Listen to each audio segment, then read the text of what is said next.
Most people say the first thing you have to do is to pay yourself first. But is that feasible? The first thing you need to consider is your four walls, your living expenses, to have about 50% set aside for that. The question is, what if we don't make up to that amount? That's the million-dollar question. If you get paid today and then in the next few days you're wondering where all your money went, you're not alone in this, okay? I'm sure there are many people going through the same situation where they get paid maybe on a Friday or every other Friday, and then by Monday or Tuesday they don't even know how the money slipped away through their accounts. So it's probably because you don't have a solid payday routine, and this is what we'll be talking about today on this video or this podcast, whatever you call it. Welcome back to the channel. My name is Kike. My name is Z. And we are the Adelayes. So today's video, like I said, is going to be more of a conversation, and the purpose of this video is to see how to build a solid payday routine, just so we are not wondering where did all my money go, right? Yeah, it's always good to plan your paycheck way ahead before the money comes in. Do we want to start right now? Let's see the things that you need to consider before you get your pay. The first thing you need to consider is your four walls. You need to consider your four walls. And what are these four walls, my dear? We've got your house, okay, your food, utilities, and transportation. That is your first priority. Most people say, the first thing you have to do is to pay yourself first. But in reality, is that truly possible? Is that feasible? When, if you don't pay your mortgage or if you don't pay your rent, if it's a mortgage, your house might become foreclosed. Yeah. If it's a rent and you miss a payment, you know what can happen? Your landlord will come knocking at your door. Yeah. And we don't want that sort of embarrassment, right? So the first priority, even before you pay yourself first, in reality, is that you cover your four walls. So that's your house, food, okay, utilities, and transportation.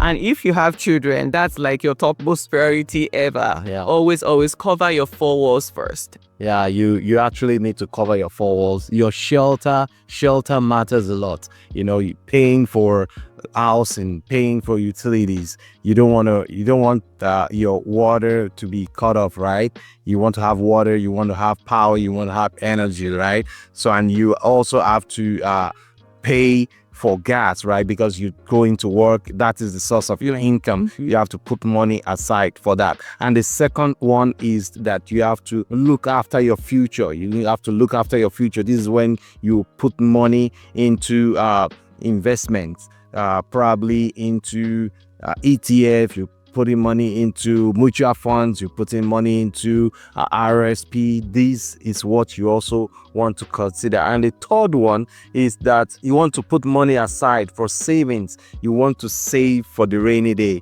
It might be a short-term savings, something that can last for like 5 years, right? Anything more than that has to go into investment, because you don't want to keep too much money in the bank, and that inflation might catch up with it. So that money is what you use for emergency funds, right? Yeah, absolutely. Yeah. I just wanted to add to the second priority, which is your future self. A pro tip or a hack for this is that if your employer provides employer match pension or RRSPs, you want to take advantage of that, because that's like a guaranteed 100% return on your money.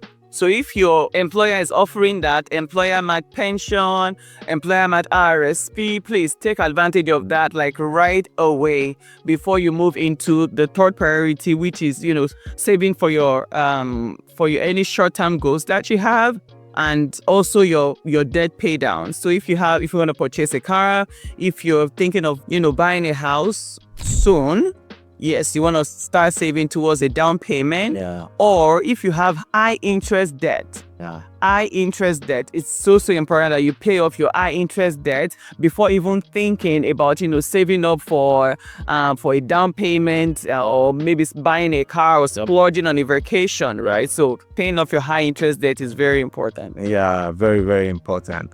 And the last one, which is the fourth one, is your guilt-free spending. Absolutely. This is the part that I like so much. I'm so excited when I see this part. I like my future self better. Yeah.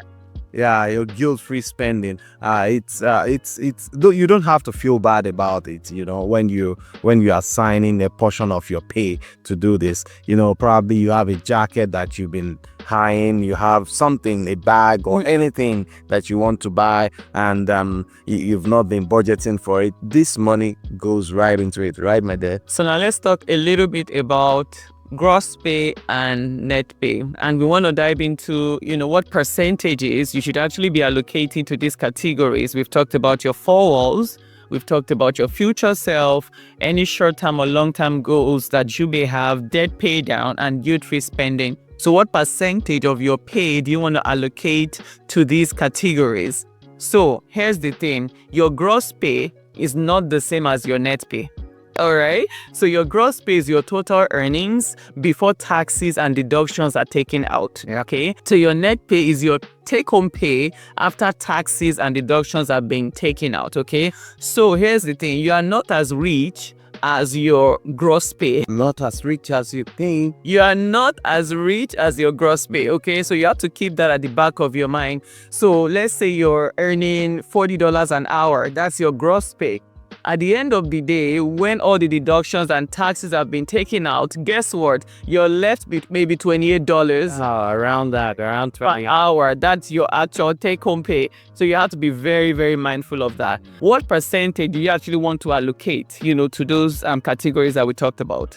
Oh, well, it is always good to always have for your living expenses to have about 50% set aside for that. That is the first priority of your four walls, your living expenses, 50%. And once it exceeds that, it might exceed it a little bit, but once it's exceeded, you have to really keep an eye on it. The second one is your investment. You want to keep it at 20%. You want to At least the minimum. That's the minimum, 20%, and that is your future.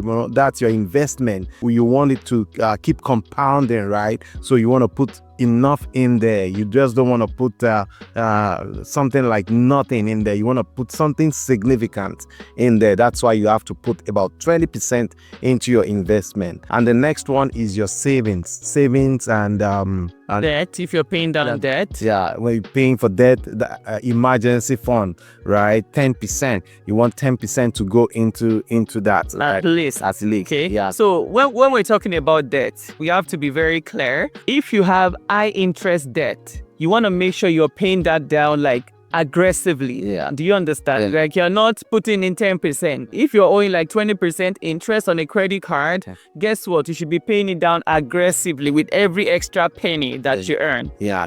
Yes, you're right. You're right there. Yeah, you have to pay it aggressively. So you see that you use the snowball method or use the avalanche method. And the next one, which is another 10%, goes into your guilt-free spending. Like I said, we are always excited about this pack. You can spend it all you want. And guess what? If you have debt that you're paying, you might not be able to assign anything for guilt-free spending because you want to go on a gazelle mode. You want to put in every penny, every extra penny to pay off that debt as soon as you can, right?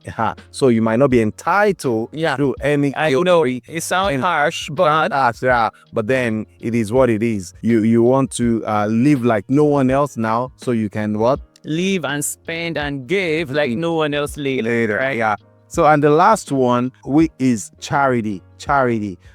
We as Christians, we give out, we set aside 10% of our net income as charity. We give it out to a non-profit organization. It might be church, it might be any organization that is a non-profit one. You can put it in there. And guess what? Most of these churches, when you put in this 10%, they still give you T4 that you put in during your tax period, right? Well, they give you a receipt, not a C4. Yeah. So you get a receipt, right, for your charity donations, Yeah. or charitable donations, whatever you call it, right? You get a percentage of that back, Yeah. in return or as a deduction. Okay, so which is not bad. So most or all non-profit organizations actually have this already in place. So that's good. Yeah. So remember all these things that we've talked about. The first one is your living expenses, 50%. Investment is 20%. Your savings and savings or debt or your emergency fund, another 10%. Your guilt-free spending, 10%, and your 10% goes into charity. So the question is, what if we don't make up to that amount? That's the $1 million question. Yeah. What if I don't even make enough? Yeah. To cover all this? Yeah. Like, it all sounds good and nice, right? To allocate all this money, but hey, life can be lifing sometimes, right? And the cost of living is skyrocketing, and income is not matching up, to be honest.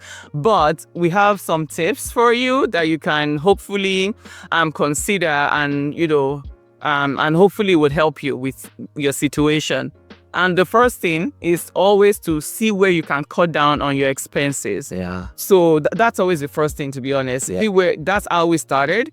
We were making good income, but at the end of the day, our money was just flying. We didn't know what was going on, right? So we had to track our expenses and cut down on things that did not even make sense. Things that were not bringing us any value whatsoever. Like dining out multiple times in a week, things like that, like subscriptions that we don't even have time to watch stuff or to stream, things like that. So you want to cut down on those expenses. Yeah, talking about cutting down. If you don't want to be too frugal. Yeah, too frugal. Yeah. Say you're spending like $500 on restaurant every month, right?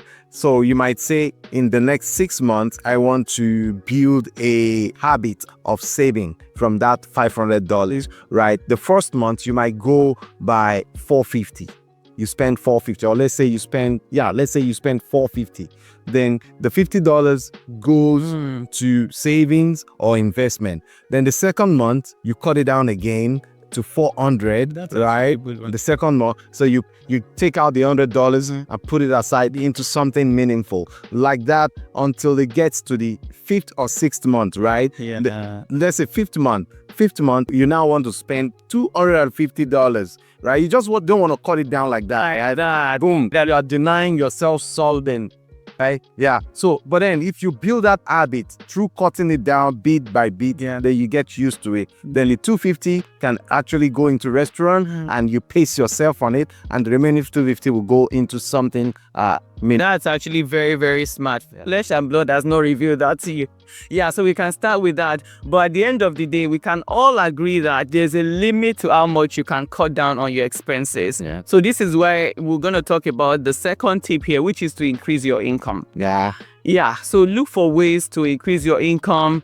And so we've recommended side hustles in the past, and working overtime and all that, depending on your situation. But when you have a family, when you have other legitimate responsibilities that you have to look after, right? There's so much side hustle or part-time job that you can do on the side. Yeah. So our tip here is that look for a way to upgrade yourself, right? And upgrade your income while you're still employed. Does that make sense? So upgrade your job, essentially. If you have to do any certification that won't cost you a lot, just to upgrade your skills so that you can get a better paying job in your niche, in what you're doing already. Yeah. I think that's a no-brainer, right? Instead of looking for one side also, looking for this side also, and then you're stressed and you burn out at the end of the day, right? Yeah. Yeah. So that's our ultimate tip there. So upgrade yourself, look for a better paying job while you're still employed. Does that make sense? So one thing I would like to really share with us is this. Be someone who is producing something or giving out a services. Let there be excellence in whatever you do. You know, probably at work, let your manager or your supervisor know your worth, right? Let them know your worth. By so doing, they can increase your pay or your wage or your salary, as the case may be. You want to think about it this way. Do not depend only on your income. Is it 9 to 5? Do not only depend on that. I want you to be fruitful. I want you, would advise that you be fruitful. Have something on the side. It is only work cannot get you to be rich, to be wealthy, right?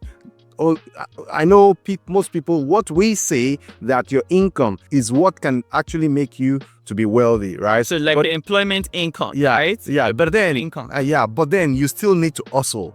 Also means doing something on the side, right? You don't want to be using everything that everyone is creating and you are not creating. Be creative. Do something different that can bring in extra income for you and your family. In so doing, you'll be able to maximize, or should I say, you'll be able to cater for your family, right? Yeah, exactly. That actually makes sense. You know, just market your expertise, right? Mm-hmm. Whatever you're already doing, you can market it, right? And just package it in a good way and, you know, meet the needs of a specific group of people, right? Yeah, that makes sense. So a final tip that I would like to share in this video is to become an investigator. Yeah. So I think this kind of ties to, you know, cutting on your expenses, right? Become an investigator. You might be wondering, okay, what am I talking about, right? You need to track your spending. That's where everything starts from. You know, you need to track your spending, know what you're spending on that is actually leaking your account. Yeah. So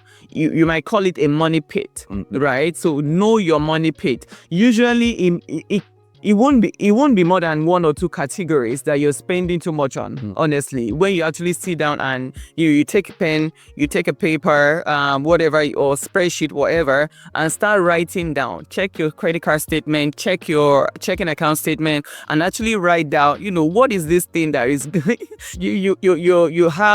you have the mindset of an investigator, and you can just want to find out what is this thing that is leaking the money in my account, right? What is this money pit that I'm spending so much money on and it's not necessarily bringing a lot of value to my life? So you want to take your pen, take your paper, and then track your spending, track your expenses, maybe over a month, and you actually find out that maybe it might be dining out, maybe subscription, I don't know, maybe alcohol, whatever it is, right? And try to cut down on that as well. Yeah.